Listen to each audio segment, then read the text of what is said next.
로마서 9장 1절에서 13절 말씀을 통해서 바울의 근심과 고통이라는 제목으로 하나님의 말씀을 함께 나누겠습니다. 많은 사람 가운데서 하나님께서 우리를 자녀로 삼으시고 구원해 주신 것은 전적으로 하나님의 은혜입니다. 그리고 하나님의 주권이고 하나님의 섭리입니다. 그래서 성경의 구원은 너희에게서 난 것이 아니라 하나님의 선물이라. 우리가 하나님의 선택을 받아 구원을 받게 되었다는 사실은 정말 놀라운 은혜요 축복이 아닐 수 없습니다. 에베소서 1장 4절 앞부분에 보면 곧 창세전에 그리스도 안에서 우리를 택하사. 누가 우리를 택했습니까? 하나님께서요. 에베소서 1장 5절 그 기쁘신 뜻대로 우리를 예정하사. 하나님의 뜻대로 우리를 예정하셨더라. 다윗은 시편의 말씀에 보면 내 형질이 이루기 전에 내가 어머니의 모태에 있을 때부터 하나님이 나를 기억하고 보신 바 되었더라 라고 고백하고 있어요. 정말 어떻게 그런 고백을 했는지 뱃속에 있었던 다윗이 아마 성령의 영감으로 그렇게 고백을 한 것 같습니다. 로마서의 저자는 사도 바울이죠. 그러면 바울은 누가 택하셔서 하나님의 일꾼 삼으셨습니까? 하나님 택하셨지요. 다메섹으로 가다가 앞을 못 보게 되었어요. 그리고 하나님께서 눈을 멀게 한 그 바울을 향하여 아나니아라는 제자를 하나님 보내시죠. 주님이 보내십니다. 아나니아가 안 가려고 그래요. 그 사람이 여기 온 거 내가 목적을 아는데요. 예수 믿는 사람들 잡아다가 옥에 넣으려고 그 사람 명단 가지고 여기 온 건데요. 저 안 갈래요. 그랬더니 하나님께서 그때 하셨던 말씀이 사도행전 9장 15절이에요. 주께서 이르시되 가라. 이 사람은 내 이름을 이방인과 임금들과 이스라엘 자손들에게 전하기 위하여 택한 나의 그릇이라. 누가 택했습니까? 주께서 택하셨어요. 주께서. 택한 이유가 뭐래요? 예수 그리스도의 이름을 이방인과 임금들과 이스라엘 자손들에게 전하기 위하여 택하셨더라. 그러니까 택하신 주님께서 왜 택하셨느냐? 목적은 복음 전파의 사명이에요. 복음을 전파라고 부르신 거예요. 여러분, 복음 전파는 영혼 사랑하는 마음이 없으면 불가능하죠.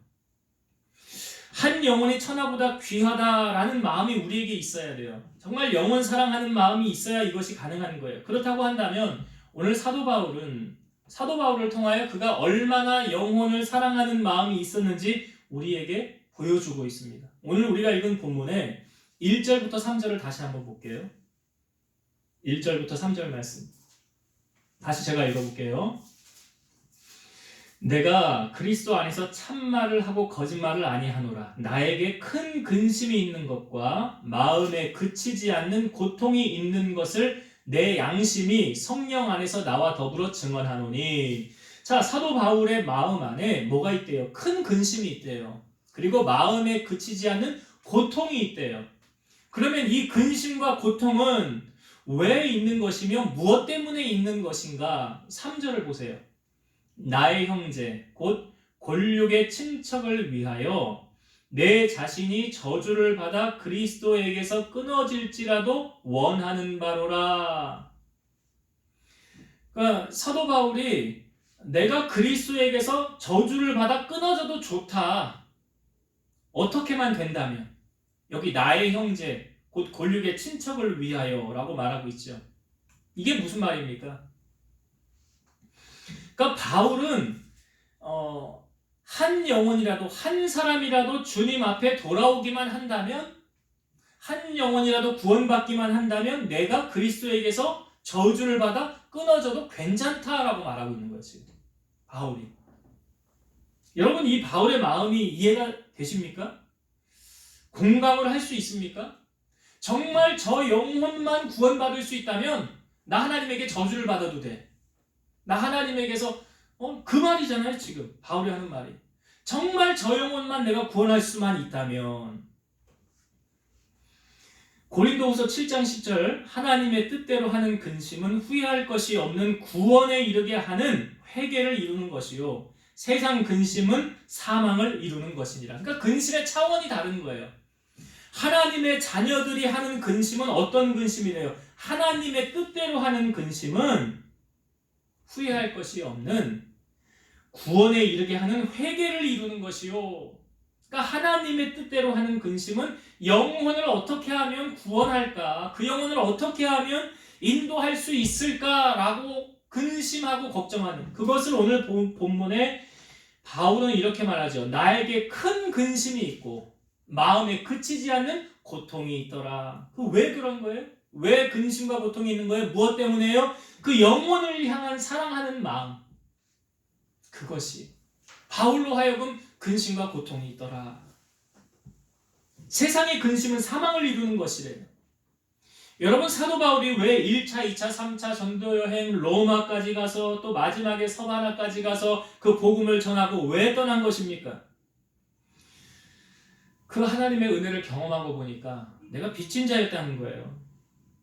고린도전서 9장 20절에서 22절의 말씀 보면 유대인들에게 내가 유대인과 같이 된 것은 유대인들을 얻고자 하며 율법 아래에 있는 자들에게는 내가 율법 아래에 있지 아니하나 율법 아래에 있는 자같이 된 것은 율법 아래에 있는 자들을 얻고자 하며 율법 없는 자에게는 내가 하나님께서 율법 없는 자가 아니요 도리어 그리스도의 율법 아래에 있는 자이나 율법 없는 자와 같이 된 것은 율법 없는 자들을 얻고자 하며 약한 자들에게 내가 약한 자와 같이 된 것은 약한 자들을 얻고자 하며 내가 여러 사람에게 여러 모습이 된 것은 아무쪼록 몇 사람이라도 구원하고자 함이니. 그러니까 사도 바울이 유대인에게는 유대인처럼 맞춰주고 이방인에게는 이방인처럼 맞춰주고 율법 없는 사람에게는 율법 없는 사람처럼 율법이 있는 사람에게는 율법이 있는 사람처럼 이렇게 맞추어진 이유가 또 약한 자들에게는 약한 자와 같이 된 그런 이유가 뭐래요? 몇몇 사람을 구원하고자 함이니. 그러니까 사도 바울이 그 영혼 구원에 대한 열정이 있어서 그 한 사람이라도 더 하나님 품으로 인도하고자 하는 마음으로 사도 바울이 그렇게 행하고 전도 여행을 했더라. 왜 그렇습니까? 사도 바울은 본인이 빚졌다라는 표현을 하고 있어요. 로마서 1장 14절 헬라인이나 야만인이나 지혜 있는 자나 어리석은 자에게 다 내가 빚진 자라. 다 빚을 진 사람이라 내가 왜 빚을 그러니까 하나님께서 너무 나에게 큰 은혜를 주셨는데 그 큰 은혜가 나에게는 하나님의 그 빚을 졌다라고 표현하고 있어요. 그러니까 그 빚을 갚기 위해서 복음을 전파하는 거예요. 여러분 사도 바울이 이거 억지로 등떠밀어 한다고 할 수 있습니까? 못해요. 억지로 할 수 있는 게 아니에요. 그러니까 본문에 바울의 심정을 우리에게 어떻게 보여주고 있습니까? 한 영혼이라도 구원하는 것이 자신이 저주를 받아 그리스도에게 끊어질지라도 나는 원하는 바로다. 그러니까 여러분 이 땅에 우리가 발을 디디고 사는 동안 이처럼 바울이 가장 중요하게 여겼던 게 뭐예요? 구원이잖아요. 구원. 영혼 구원이잖아요. 너 좋은 대학 가야 돼. 너 좋은 직장에 들어가야 돼. 너 사업 잘 돼야 돼. 물론 다 이것도 맞는 말이에요. 틀린 말은 아니에요. 그러나 가장 근본적인 구원을 놓치고 그 다음 것을 이야기한다면 우선순위가 잘못되어진 거예요. 예레미야 20장 9절에 내가 다시는 여호와를 선포하지 아니하며 그의 이름으로 말하지 아니하리라 하면 나의 마음이 불붙는 것 같아서 골수에 사무치니 답답하여 견딜 수 없나이다. 너 예수 그리스도 이름 증거하지 마. 너 여호와의 이름은 전하지 마. 라고 말하면 자기 마음이 불붙는 것 같아서 답답하여 그렇게 할 수 없다. 그래서 바울은 우리에게 때를 얻든지 못 얻든지 항상 복음을 전파하기를 힘써라. 여러분 복음은 복된 소식이에요. 좋은 소식이에요. 이 좋은 소식에 전하는 자들의 발이 복되도다 라고 말하고 있어요. 바울은 이처럼 이러한 마음으로 복음을 전하였더라. 그리고 모든 사람이 복음을 듣고 구원함을 얻기를 사도 바울은 간절히 바랐다는 거예요. 그런 간절한 마음을 가지고 그는 복음을 전할 때 이 앞부분에는 이제 바울의 마음을 우리에게 보여주고 있고 뒷부분의 말씀의 내용은 어떤 내용입니까? 사도 바울이 하나를 깨달았는 게 뭐냐면 복음은 내가 열심히 해서 내가 잘해서 되어지고 안 되어지는 것은 아니다. 그러니까 우리의 역할은 무엇입니까? 전하는 자의 사명은 우리의 역할이에요. 에스겔 선지자를 향해서도 우리에게 말씀하시잖아요. 너 전하지 않으면 그 핏값을 내가 네 손에서 찾을 거라 그러잖아요. 그러니까 우리는 그 사람이 듣든지 아니 듣든지 내 사명은 뭐예요? 전하는 사명. 바울이 이렇게 복음의 열정을 가지고 전했던 것처럼. 그리고 바울이 전한 거예요. 그런데 바울이 복음을 전했을 때 우리가 농사를 지을 때도 심는 이와 물 주는 이는 여러 사람이 하는 것이지만 자라게 하시는 건 누가 하는 거예요? 하나님이 하시는 거예요. 자라게 하시는 건 하나님이 하시는 거예요. 결국 구원은 누가 하시는 거냐? 하나님이 하시는 거라는 거예요. 그 설명을 이제 사도 바울이 이 뒷부분부터 우리에게 쭉 해주고 있어요. 한번 성경을 이 부분 같이 볼게요. 6절 말씀부터 보겠습니다. 6절부터. 그러나 하나님의 말씀이 폐하여진 것 같지 않도다. 이스라엘에게서 난 그들이 다 이스라엘이 아니오. 무슨 말입니까 이게? 이스라엘에게서 난 그들이 다 이스라엘이 아니래요. 무슨 말입니까? 이스라엘 백성이라 할지라도 다 구원 얻는 거 아니다. 이 말이죠. 7절. 또한 아브라함의 씨가 다 그의 자녀가 아니라 오직 이삭으로부터 난 자라야 내 씨라 불리리라 하셨으니. 그러니까 아브라함의 후손이 다 구원받은 하나님의 백성이 아니다라고 말하는 거죠. 그러니까 아브라함의 씨가 아브라함이 86세에 이삭 말고 그 전에 누구를 얻습니까? 이스마엘. 그러니까 아브라함의 여종 하갈을 통하여서 이스마엘을 얻죠. 그런데 하나님께서는 이스마엘을 통해서 아브라함의 후손을 이어갈 것이 아니라 오직 이삭으로부터 난 자가 내 씨라 불리리라. 그 말씀하시는 거예요. 8절. 곧 육신의 자녀가 하나님의 자녀가 아니오 오직 약속의 자녀가 씨로 여기심을 받느니라. 여기서 말하면 육신의 자녀라 하면 제가 앞부분 말씀드렸던 이스마엘을 해당하겠죠. 그러니까 이스마엘, 육신의 자녀는 하나님 자녀가 아니라는 것은 육신의 자녀는 구원받지 못하는 자녀. 하나님 자녀가 아니라 오직 약속의 자녀가 씨로 여기심을 받느니라. 오직 약속의 자녀는 구원을 받는다. 9절. 약속의 말씀은 이것이니 명년 이때에 내가 이르리니 사라에게 아들이 있으리라 하심이라. 이게 아브라함이 부지 중에 천사를 대접하거든요. 그리고 그 천사가 아브라함에게 말하기를 사라가 1년 뒤에 아들을 낳을 것이라. 그러니까 사라가 그 뒤 장막에서 듣고 웃잖아요. 하하, 내가 지금 89세고 내가 생리가 끝났는데 나이가 무슨 아이를 낳아요 하고 어이가 없어서 이삭이 웃는 거예요. 그러니까 하나님이 왜 사라가 웃느냐, 여호와께 능하지 못하심이 있겠느냐 하면서 그 약속하신 기한에 1년 뒤에 하나님의 말씀하신 대로 사라에게 아들이 있게 됐다는 사실이죠. 10절의 말씀 보겠습니다. 10절. 그뿐 아니라 또한 리브가가 우리 조상 이삭 한 사람으로 말미암아 임신하였는데 그 자식들이 아직 나지도 아니하고 무슨 선이나 악을 행하지 아니한 때에 택하심을 따라되는 하나님의 뜻이 행위로 말미암지 않고 오직 부르시는 이로 말미암아 서게 하려 하사 리브가에게 이르시되 큰 자가 어린 자를 섬기리라 하셨나니 기록된 바 내가 야곱은 사랑하고 에서는 미워하였다 하심과 같으니라. 우리가 요즘 계속 야곱의 말씀을 나누고 있지 않습니까? 그 야곱이 이제 이삭으로 말미암아 그 리브가가 임신해서 자녀가 낳으려고 하는데 엄마 뱃속에 리브가의 뱃속에 쌍둥이가 있었다는 거죠. 근데 둘이 막 다투고 싸운다는 거예요. 그러니까 이삭이 하나님 어떻게 하면 좋습니까? 이럴 때는 어떻게 하면 좋습니까? 라고 말할 때 하나님이 이 말씀을 하신 거예요. 큰 자가 어린 자를 섬기리라.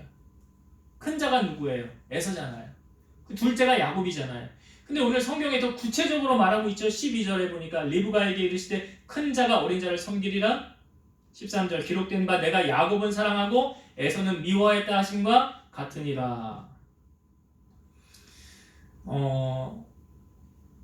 두 아이가 뱃속에 있는데 한 아이는 하나님께 택하심을 받아 구원받은 자녀가 되었고 한 아이는 택하심을 받지 못해 구원받지 못했다라고 한다면 그런데 그 이유가 택하심을 받은 사람은 어떤 선이나 악을 행한 것도 아니고 또 택함을 받지 못한 사람도 선이나 악을 행하지 아니했다는 거죠. 당연하죠. 엄마 뱃속에 있는데 아직 밖으로 나오지도 않고 아무것도 행하지 않았음에도 불구하고 하나님께서 이미 그렇게 하겠다고 결정을 해놓으신 거예요. 그것을 성경의 11절에 이렇게 말씀하고 있죠. 11절을 제가 다시 한번 볼게요. 11절. 그 자식들이 아직 나지도 아니하고 무슨 선이나 악을 행하지 아니한 때에 택하심을 따라 되는 하나님의 뜻이 행위로 말미암지 않고 오직 부르시는 이로 말미암아 서게 하려 하사. 여기 중간 부분에 이 말씀, 택하심을 따라 되는 하나님의 뜻이, 택하심을 따라 되는 하나님의 뜻이. 그러니까 하나님께서 그렇게 택해 놓으신 거예요. 누구? 둘째는 내가 사랑하고 에서는 미워하리라.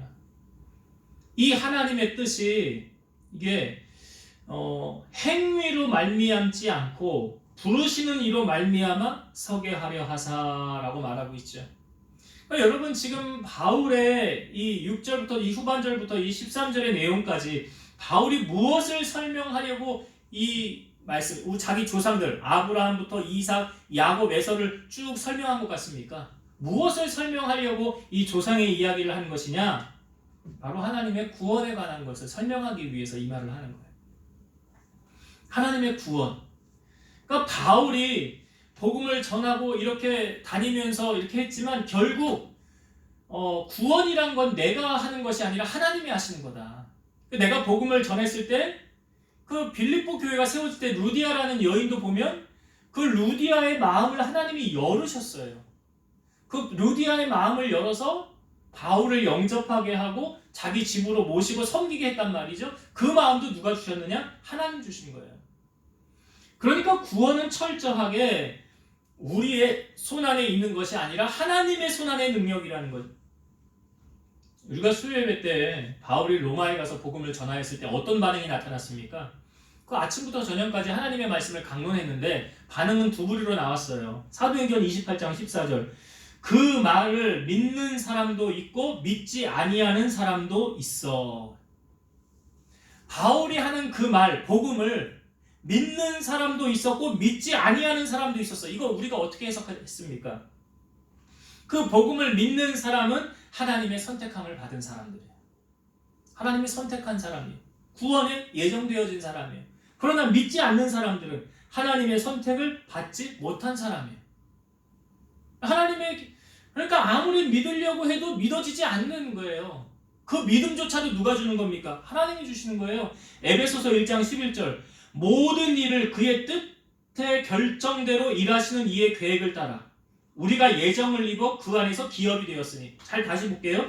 모든 일을 그의 뜻의 결정대로 일하시는 이의 계획을 따라.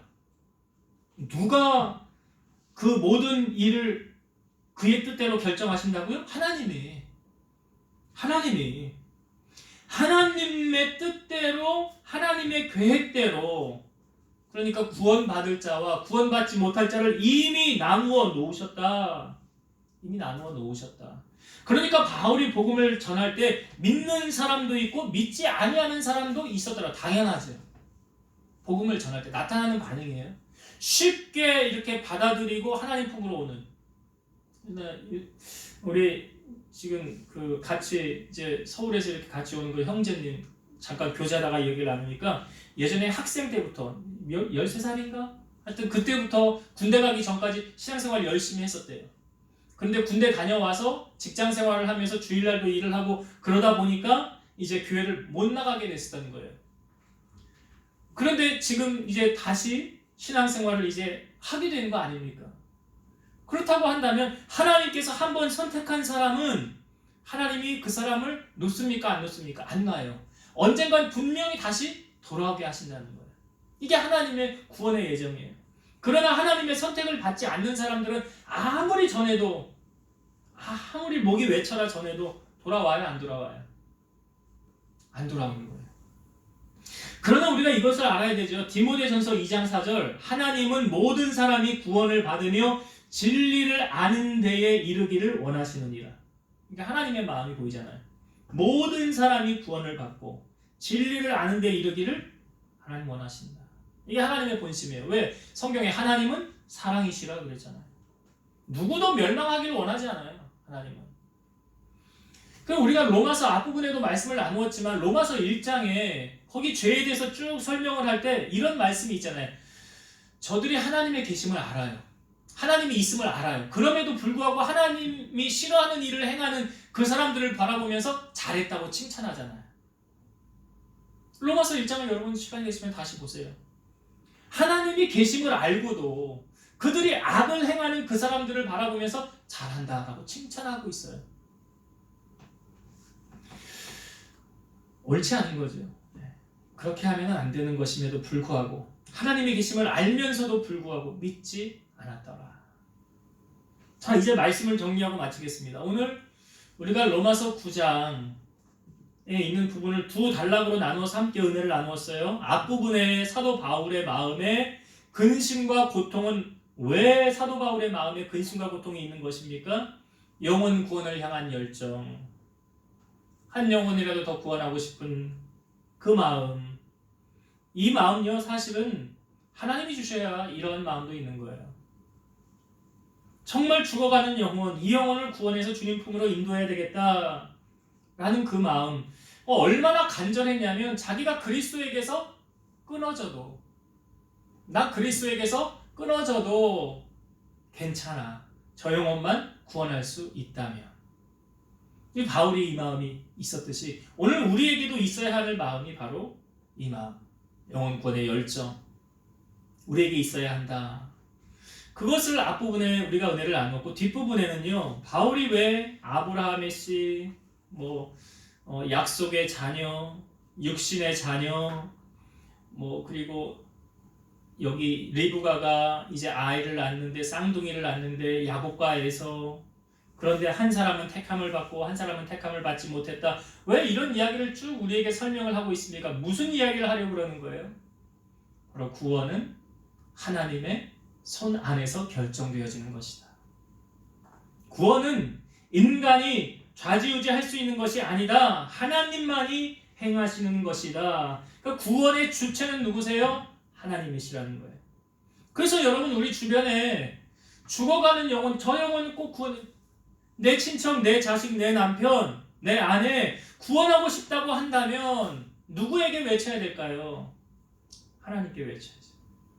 하나님이 하셔야 되는 거니까. 인간이 할 수 있는 게 아니기 때문에 바울이 그걸 말하는 거예요. 그러니까 모든 일을 하나님의 뜻의 결정대로 행하신다. 하나님의 계획을 따라 행하신다. 그러기에 우리는 하나님 앞에 엎드릴 수밖에 없고 하나님 앞에 간구할 수밖에 없는 것이다. 그것을 바울이 우리에게 설명을 하고 있어요. 아마 다음 주의 뒷부분도 비슷한 부분으로 함께 은혜를 나누려고 합니다. 그래서 우리가 결국 매달려야 할 분은 누굽니까? 오전에도 우리가 야곱을 통하여 은혜를 나누었지만 결국 하나님 붙잡는 거죠.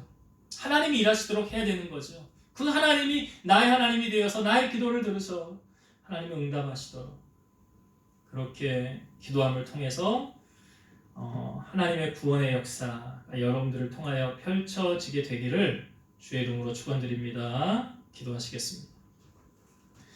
살아계셔서 역사하시는 하나님 아버지, 바울은 하나님의 큰 은혜를 경험하고 난 후 자기가 빚을 진 자라고 고백하였습니다. 하나님의 큰 사랑을 덧입고 나보니 그 사랑을 내가 전하지 않을 수 없었고, 내가 만난 그 주님을 증거하여 많은 영혼을 구원하고자 하는 간절한 바람이 있었습니다. 오늘 우리들은 어떻습니까? 우리 주변에 주를 알지 못하는 자들에게 우리 입술을 열어 복음을 증거하게 하시고, 예수 그리스도를 전파하여 주님 품으로 인도하여 하나님을 기쁘시게 해드릴 수 있는 저희들을 되게 하옵소서. 구원은 우리의 손 안에서 되어지는 것이 아니라 전적인 하나님의 주권과 섭리가 있어야 됨을 고백하오니, 우리 아버지 하나님께서 우리의 간구를 들으셔서 우리 교우들, 가족들 구원함 얻게 하시고, 우리 친척들, 우리 주변의 지인들 다 복음의 소식을 듣고 주님 앞으로 올 수 있는 놀라운 은혜를 경험하는 우리 성도들이 다 되게 하여 주옵소서. 이제는 우리를 모든 죄악 가운데서 구속하신 예수 그리스도의 은혜와 하나님의 사랑하심과 성령님의 내주 교통 인도 역사 충만케 하심이 사랑하는 성도들 머리 위에 저들의 가정 위에 이 제단과 나라와 민족 위에 이제로부터 영원토록 함께 있을지어다. 아멘.